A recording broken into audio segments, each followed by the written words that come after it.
Good morning. I'm invited here to share with you the funding overviews and key policy issues.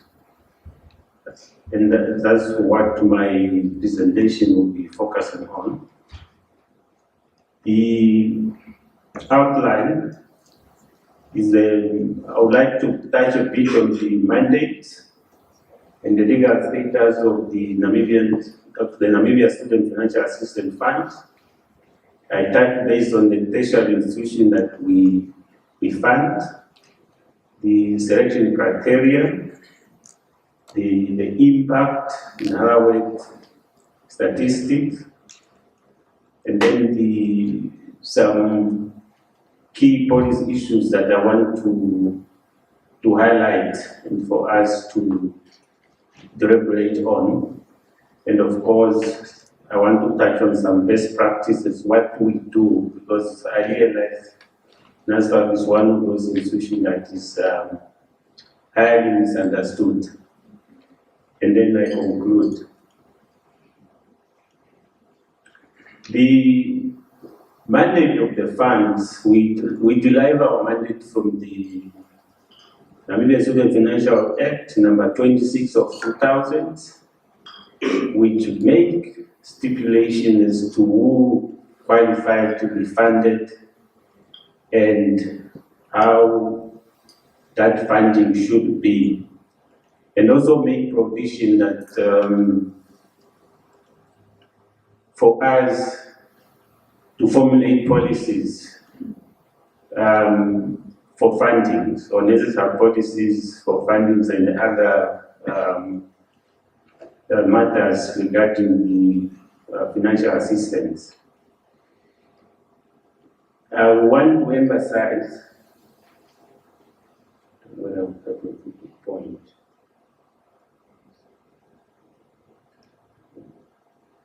Unfortunately, I'm unable to point, but I thought I should be pointing out some key issues. The input is us giving assistance to those that are eligible. And I want to emphasize the word eligible. We fund a student irrespective of where that student is going to study, provided, of course, that entity or that institution meet certain criteria, registration, accreditation of courses, and all that by the quality assurance bodies. So we don't do necessarily quality assurance ourselves, since there are those institutions that are tasked to do that. The output of what we're expecting there is a successful graduation, and of course, students studying on the programs that are aligned with the National Human Capital Development Plan. The institution that we fund, that has statistic as to which institution are we funding. The currently public universities, two of them, which is the University of Namibia and Namibian University of Science and Technology, NAST. One private university, that is the IUM, and of course the private colleges. Maybe categorization might be wrong, but that's how we categorize them. And then TVET, private TVET, 14 of them. Public TVET, 14, and then private TVET, 22. And of course, we also fund Namibian to go and study abroad. What you are seeing there, 46, is the number of the institution. But of course, students abroad are not many. I think statistics are also for this year is around 300 or so. Just that maybe in one country we have 2, 3 students here and there. But really that is the distribution. More than 90, maybe 97 or 98% of Namibian funded are studying at a local institution. As I indicated earlier, that the quality assurance, accreditation, and so on is the responsibility of some other entities, NQA, NTA, in terms of, in case of TVET and so forth. What we do, we just validate whether that program has been accredited by NQA, and in case of TVET, what is NTA saying about that program.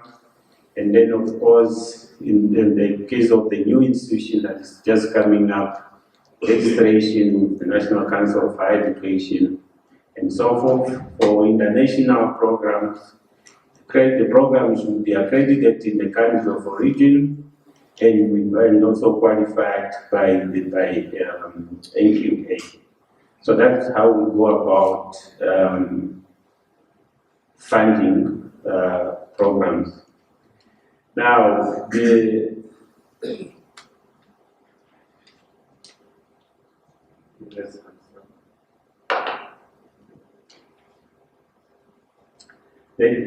funding models,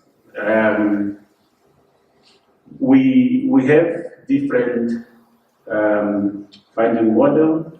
We have what we call the predetermined rate. I think most of the institutions are aware of that terminology. And then we have, if I might call it, the separation between tuition fee and non-tuition fee. And then, yeah, mostly those two.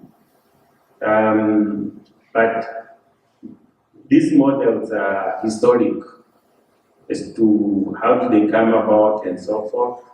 It's something that I will dive in later. And then, yeah, the model, for example, coming from 2015 study that looked at what was prevalent at the time and so forth. And then it was, of course, briefly reviewed in around 2018 and so forth. So as I indicated, I will dive later on this model. The funding of student itself, as I indicated, this is what we do and this is what we focus on. And again, at the risk of repeating myself, that we do not look necessarily as to where the student is going to study,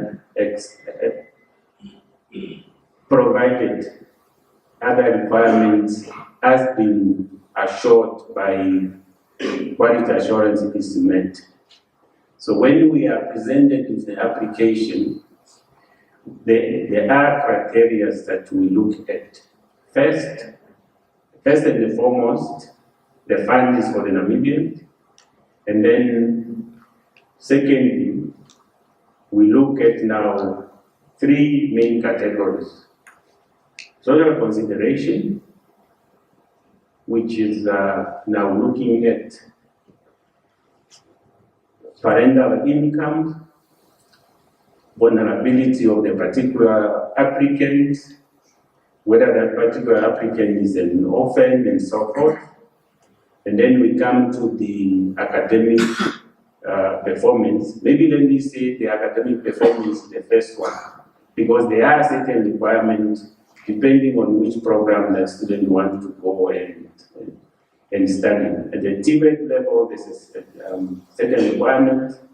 At the undergraduate level, there's a certain requirement, and of course, at postgraduate, you must meet certain criteria in terms of the academics.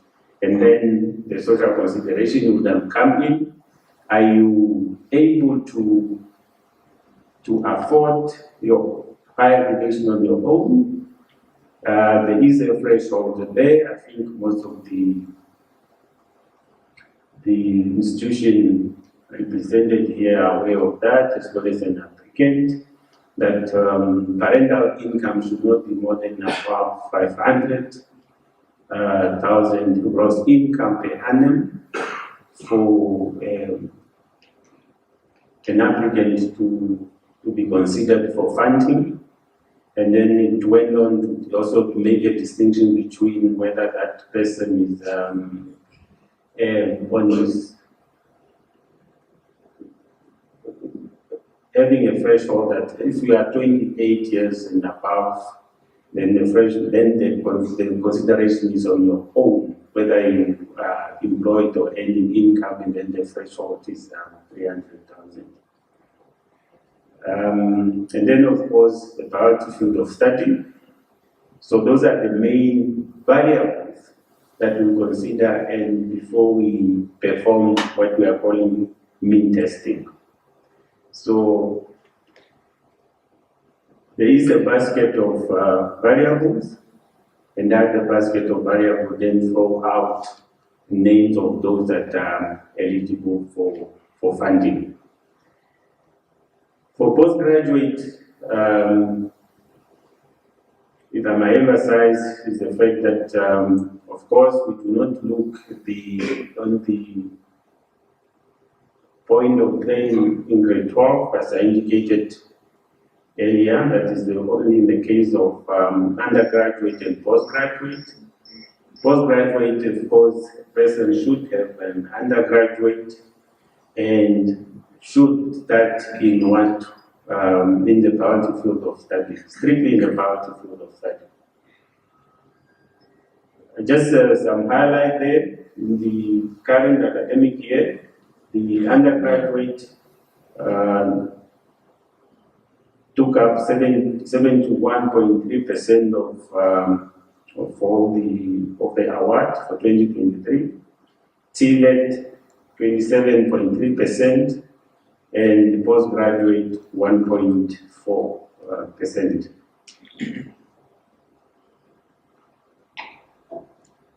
If I may also highlight some figures, as you can see,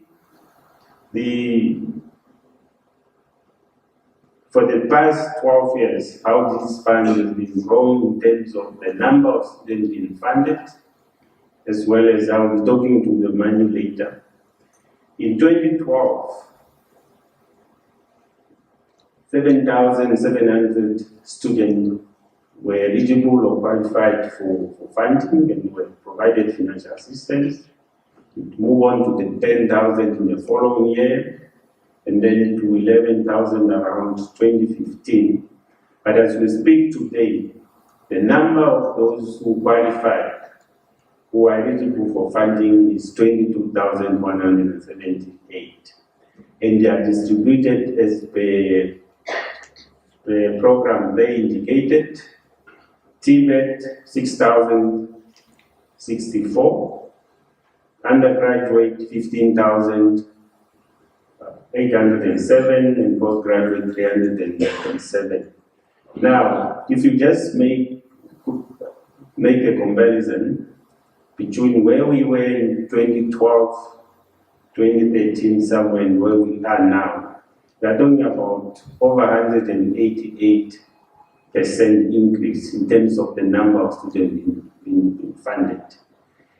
In a way, it's also telling us that as much as the demand is growing, on the other side, you're also constrained from the supply side, and by that I mean supply side of resources, finance.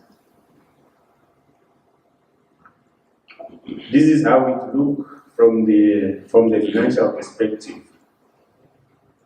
2012 again, 2012-13 financial year, 580 million were the budget for that year, moving to 621 million before it reached $1 billion in 2014-15. But today we're talking about 2 billion, almost 2.1 billion. This is how the the financial demands are, and the constraint that is bringing. Now,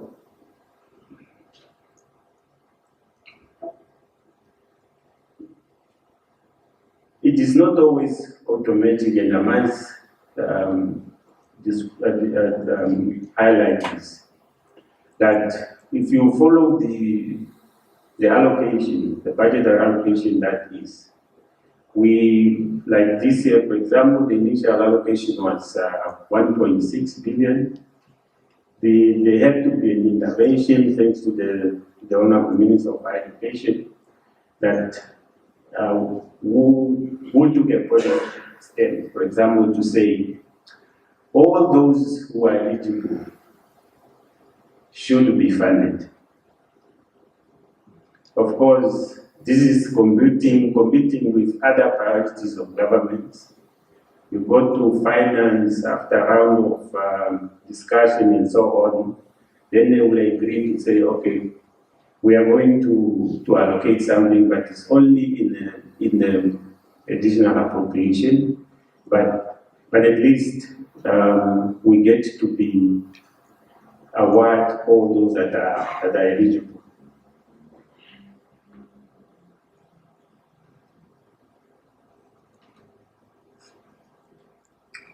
Policy issues.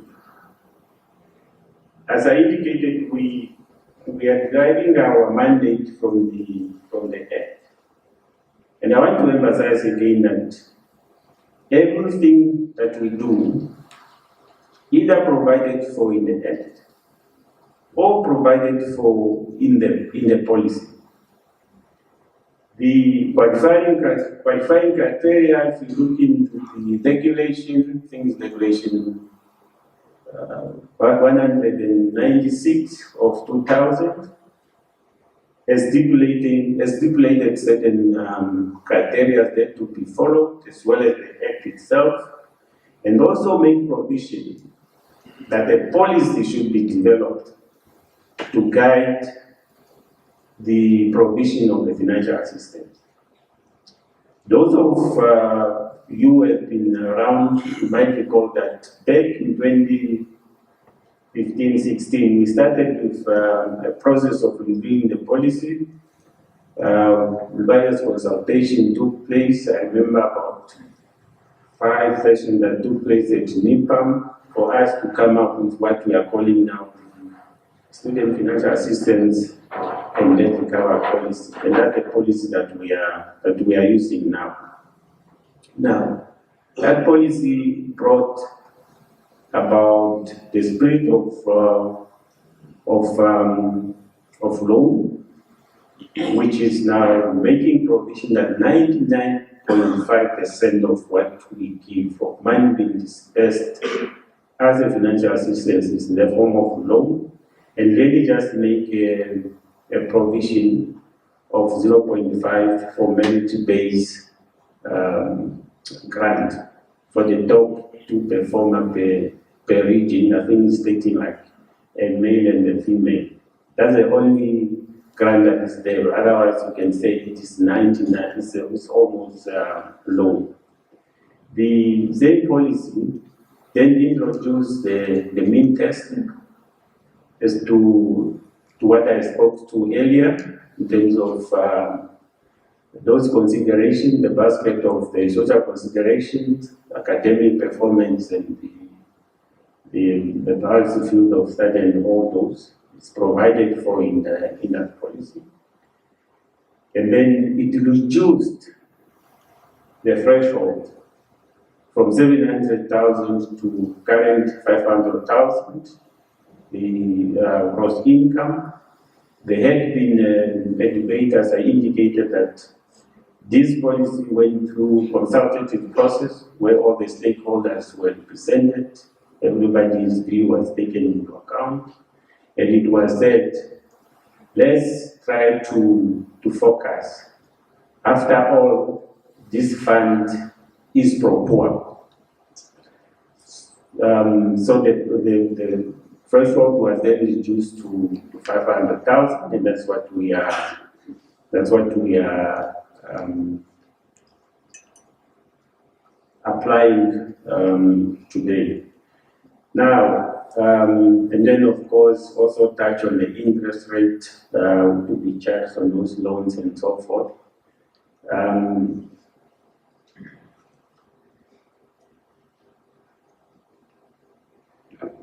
Before I go to the next slide, I want to go back to the funding model. How did it come about? And who's getting more? I mean, who's getting what? Because more often than not, we are accused of discriminating, this and that, and all that. But the funding model, back in 2015-16, we conducted a survey through one of the auditing firms, PwC, and we asked PwC to go and find out for us what is the appropriate funding for somebody at UNA, somebody at NAST, somebody at IOM, and of course others were lumped together. What we used to call then smaller institutions. They gave recommendation that somebody at that particular institution should be given this amount would be appropriate. I remember one of the things was to say, let's categorize tuition fee from non-tuition fee for the three institutions. The others at times is very difficult. It's difficult for us to recommend categorization, but this amount would be appropriate. If I might give you an example, one of the institutions, for example, I'm be reminded of time that Director of Ceremony, since I'm talking to the money, please add more 5. Yeah, one of the examples that I want to give is the fact that one institution, I don't want to mention many, maybe quite a number of them, their tuition fee by then was 4,000, 5,000. And then the rate being given was 23. The idea was the institution take its tuition fee and then the remainder go to a student. And it was deemed to be enough and appropriate at the time. But of course, as time goes, institution fees went up. In fact, in actual fact, some of them, as soon as they were funded by NSFAF, the following year, tuition fees has increased with 100%. Some of those are issues that we are dealing with today. Since I'm reminded of the time, let me go to the. Okay, this is issues really that I want the conference to look into, the issue of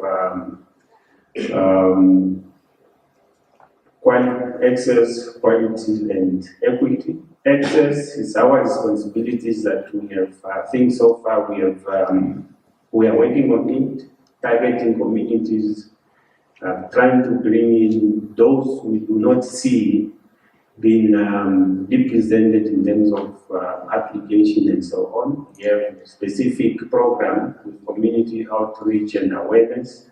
Quality, as I indicated, is of course the issue of the quality assurance body, but equity is the issue that we want to be tackling as we are discussing policies and reviewing policies. How do we deliberately, for example, ensure that this guy here also get first quality education and is also supported on the individual basis. The model that I discussed earlier is one size fits all. that the moment you are admitted at a particular institution and you are below the threshold, even though you probably just made it, you are just a little bit below the threshold to get to be funded, or there's the guy who have no any other income. And those are the policies that we are working on. We are busy with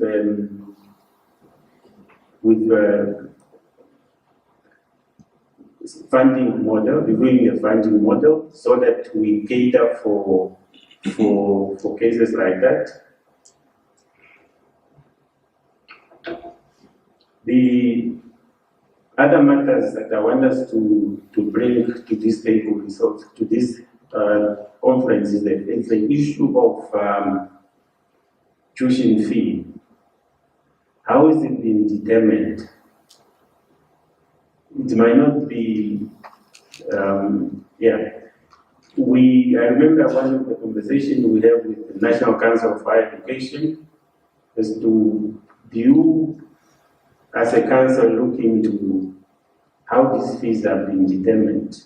The answer that we got is that it's a free market economy. National Council of Education are not necessarily have a legal tools or legal means to determine and dictate how much should be charged by a particular institution. But what is shocking us, if I just take an example of Bachelor of Nursing, for example, UNA might be charging 26,000 for that particular program. Other institution is charging 40. The other institution is charging 38 and so forth. So those type of things, I don't know, and of course, NSFAF is expected to fund those programs. You are paying 26 at the other institution are paying 40, the other institution are paying 38, and so, but it's the same program. At the end of the day, they are coming out of the Bachelor of Nursing, but as I indicated, the quality issues is somebody else to determine, but I think it's one of those things that we need to be looked at.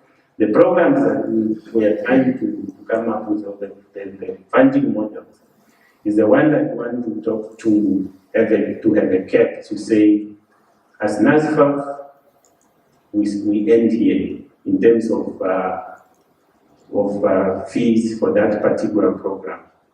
So, but I know it's also going to create now other issues, because somebody might be admitted at that institution and might not have money to top up and so forth. And again, it becomes an issue of NSFAF, of the Minister of Higher Education and so forth. But it's a very important aspect that I think we should be focusing on as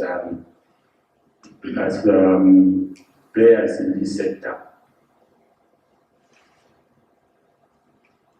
The others, that part has been touched on earlier, employability, skill development, and employability. But what I want to highlight here, as I indicated, is that we fund all eligible at the TVET and the undergraduate level. So hence, even the numbers this year, we are talking about 22,000. Who are eligible and who are going to be funded. Of course, there could also be rejection based on this and that, but the aim is really to fund all those that are eligible. But I see earlier the issue of mismatch skills has been touched on. I don't want to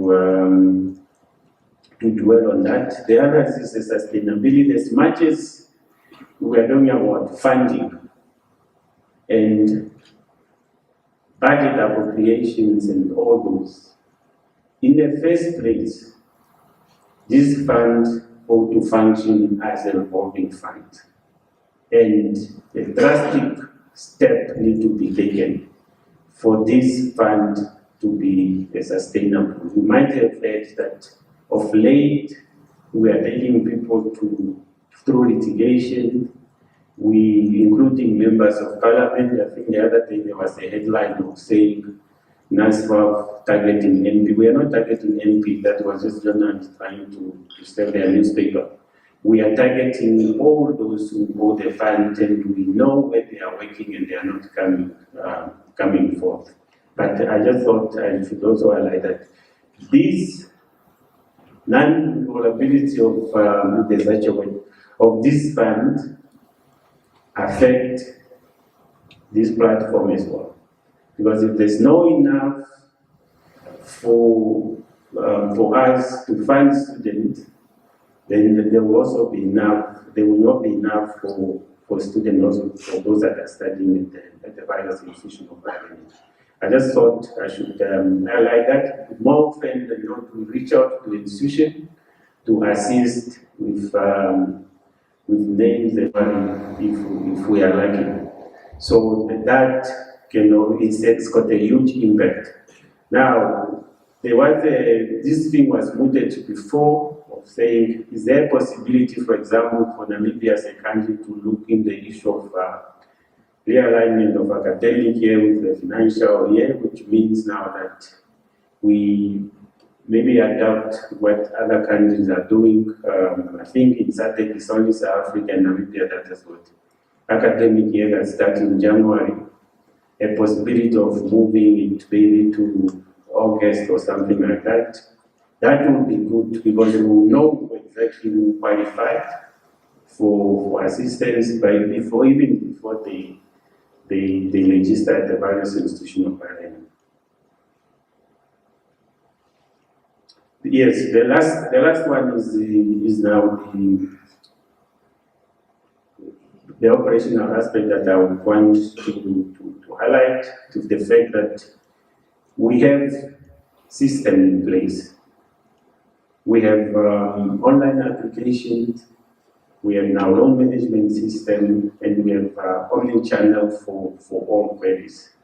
What we want to do going forward, and I'm bringing this to this platform since it consists mostly the people from the institution of learning, is the linkages, system interconnectivity, so that we don't wait for tour registrations, invoice here and there, but we are linked directly to your system so that we'll be able to extract the information that we want from your system so that payment is done on time, at least when immediately after registration. And also to emphasize, as much as all the criticism is coming to this fund, the institution has got a big role to play. We are dealing with money. I cannot pay if we don't have your invoice. In fact, it's the requirement. We are audited by Auditor General. One of the things that they will look at, if you pay 100 million to this institution, for who? Even though we have our own data, they would want to know that that person is indeed registered there and there's something indicating that that person has passed in progress. And those are the things that cause delay at time. So I just thought I should highlight that in concluding, and also to emphasize the fact that we need to go work together for the benefit of our students. We are distributing money or dispersing for the students studying at various institutions, but in return, we need information from the institution of learning. We will not know whether a particular student is registered until we get the proof of registration. We will not know whether a particular student is passed in progress until we get that confirmation for us to be able to do that.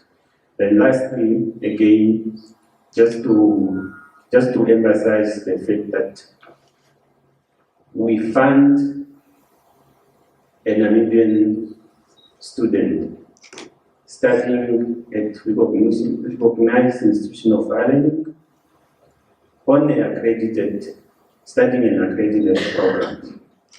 There's no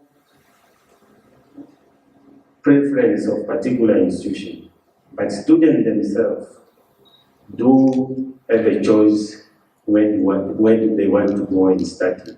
And money follow where the student is going, of course, again, provided that they meet the requirement that I have highlighted. Let me end here. Thank you.